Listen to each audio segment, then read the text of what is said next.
kenapa tidak mengklik itu ngerekamnya. Ya, jadi wa ilmin yuntafa'u bihi. Kemudian yang kedua adalah sedekah jariah. Jadi kalau ilmu tadi dirasakan kurang, coba sedekah jariah. Punya apa? Berapa persen dari harta yang kita miliki, yang kita sedekahkan untuk jariah, untuk berjalan itu? Apakah pembangunan masjid, apakah pembangunan madrasah, apakah...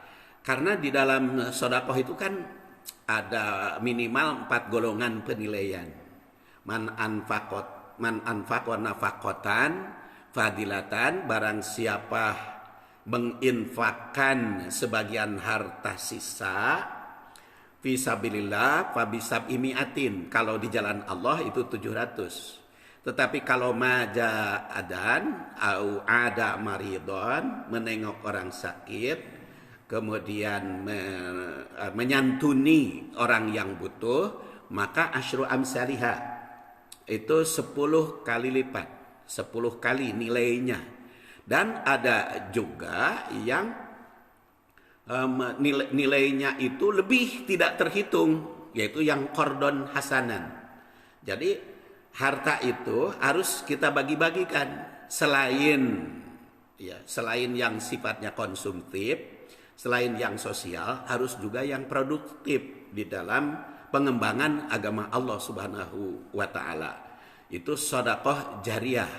Kemudian waladin solihin yad'ulahu, anak yang soleh yang berdoa. Di situ dikatakan waladin, bukan waladahu, bukan waladuhu, bukan anaknya. Makanya saya punya anak 4, yang satu itu tidak punya anak. Anak yang ketiga saya tidak pernah bertanya kepada anak itu, kenapa tidak hamil-hamil padahal nikahnya sudah 17 tahun. Saya tidak pernah nanya. Karena apa? Karena itu urusan Allah. Waladin sholihin itu bukan anak sendiri. Anak siapa saja yang disumbang anak, karena kalimatnya waladin. Orang tua itu sering nanya kepada anak, putranya berapa? Terus nikah seberapa tahun? Putranya berapa? Itu bagi yang tidak punya anak tersinggung itu, ditanya punya anak berapa itu. Makanya saya tidak pernah nanya.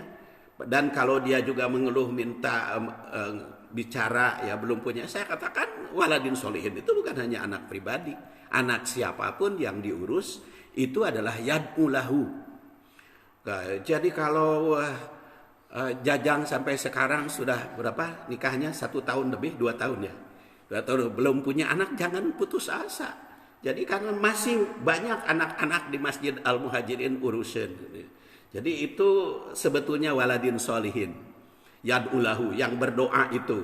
Makanya minimal memanfaatkan usia, apalagi yang sudah usia lanjut seperti saya ini, maka bertanya kepada diri kita masing-masing, ilmu yang bermanfaat seperti apa yang akan kita wariskan. Yang kedua, harta atau sedekah jariah berapa persen dari apa yang kita hasilkan. Kemudian waladin, anak-anak siapa yang kita bantu, anak siapa yang kita urus, anak siapa yang kita harapkan mereka berdoa. Karena anak itu doanya kan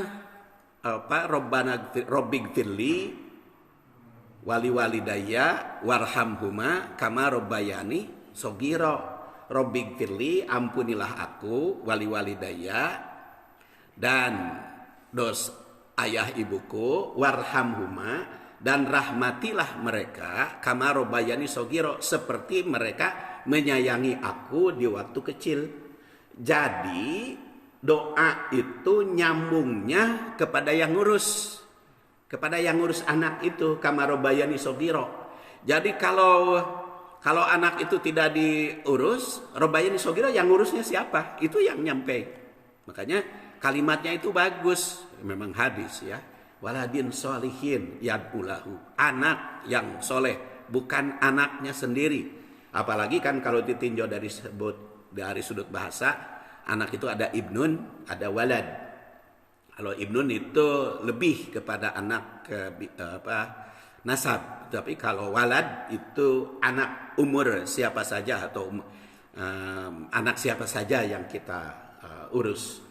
Saya kira bapak-bapak dan ibu-ibu kalau memanfaatkan usia mungkin dari 3 saja, dari hadis itu, dari 3 hal. Berapa mana yang kita fokuskan sesuai dengan keahlian masing-masing. Apakah ilmu, apakah sedekah, apakah generasi mewujudkan generasi yang akan datang. Mudah-mudahan Allah Subhanahu wa taala memberikan manfaat bagi kita. Subhanakallahumma wa bihamdik asyhadu an la ilaha illa anta astaghfiruka wa atubu ilaik. Assalamualaikum warahmatullahi wabarakatuh.